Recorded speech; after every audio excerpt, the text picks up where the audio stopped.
The Dog and the Sparrow. A shepherd's dog had a master who took no care of him, but often let him suffer the greatest hunger. At last he could bear it no longer, so he took to his heels, and off he ran in a very sad and sorrowful mood. On the road he met a sparrow that said to him, "Why are you so sad, my friend?" "Because," said the dog, "I am very, very hungry, and have nothing to eat." "If that be all," answered the sparrow, "come with me into the next town, and I will soon find you plenty of food." So on they went together into the town, and as they passed by a butcher's shop, the sparrow said to the dog, "Stand there a little while till I peck you down a piece of meat."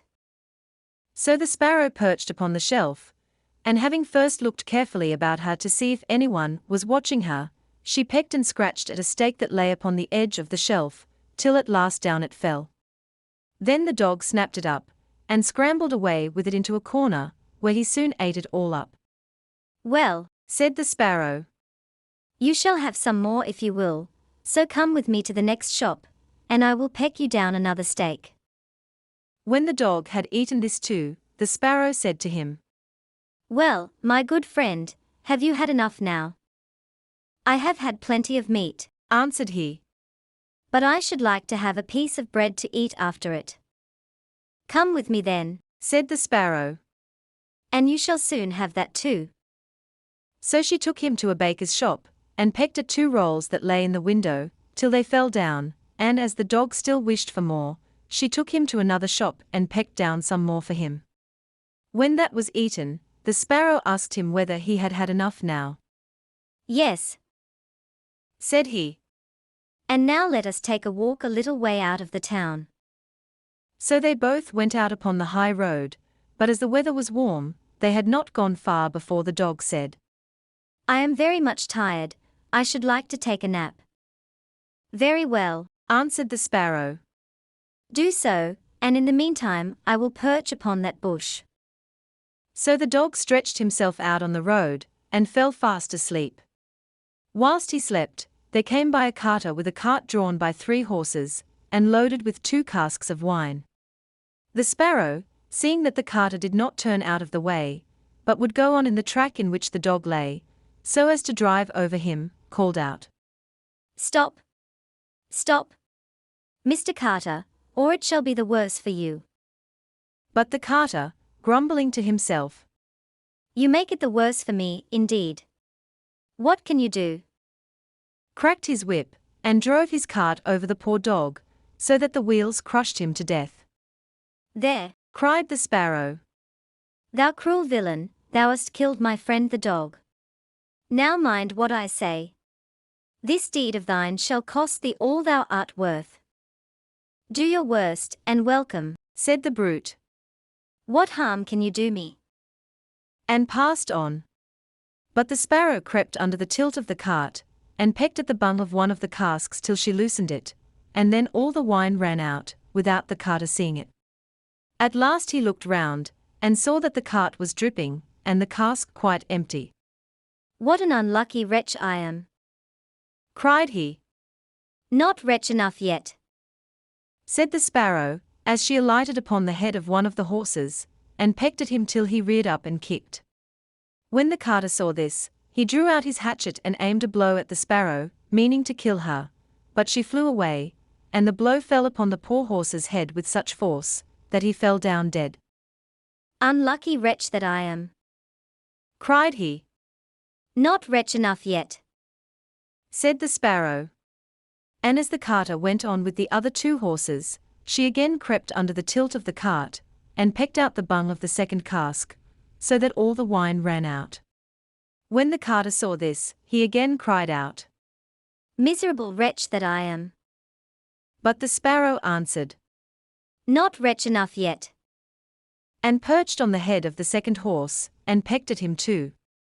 The carter ran up and struck at her again with his hatchet, but away she flew, and the blow fell upon the second horse, and killed him on the spot. "Unlucky wretch that I am," said he. "Not wretch enough yet," said the sparrow, and perching upon the third horse, she began to peck him too. The carter was mad with fury, and without looking about him, or caring what he was about, struck again at the sparrow, but killed his third horse as he done the other two. Alas!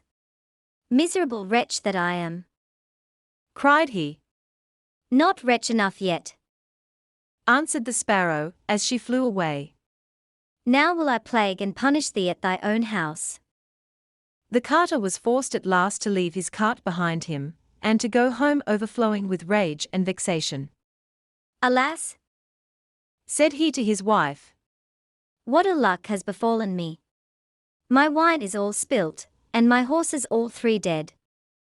Alas! Husband, replied she, and a wicked bird has come into the house, and has brought with her all the birds in the world, I am sure, and they have fallen upon our corn in the loft, and are eating it up at such a rate. Away ran the husband upstairs, and saw thousands of birds sitting upon the floor eating up his corn, with the sparrow in the midst of them. Unlucky wretch that I am! Cried the carter, for he saw that the corn was almost all gone. Not wretch enough yet, Said the sparrow, thy cruelty shall cost thee thy life yet. and away she flew. The carter, seeing that he had thus lost all that he had, went down into his kitchen, and was still not sorry for what he had done, but sat himself angrily and sulkily in the chimney corner. But the sparrow sat on the outside of the window, and cried, Carter, thy cruelty shall cost thee thy life. With that he jumped up in a rage, seized his hatchet, and threw it at the sparrow, but it missed her, and only broke the window. The sparrow now hopped in, perched upon the window seat, and cried, Carter, it shall cost thee thy life. Then he became mad and blind with rage, and struck the window seat with such force that he cleft it in two, and as the sparrow flew from place to place, the carter and his wife were so furious, that they broke all their furniture, glasses, chairs, benches, the table, and at last the walls, without touching the bird at all. In the end, however, they caught her, and the wife said, Shall I kill her at once? No, cried he, that is letting her off too easily. She shall die a much more cruel death. I will eat her. but the sparrow began to flutter about, and stretch out her neck and cried, Carter, it shall cost thee thy life yet. With that he could wait no longer, so he gave his wife the hatchet, and cried, Wife, strike at the bird and kill her in my hand. And the wife struck, but she missed her aim, and hit her husband on the head so that he fell down dead, and the sparrow flew quietly home to her nest.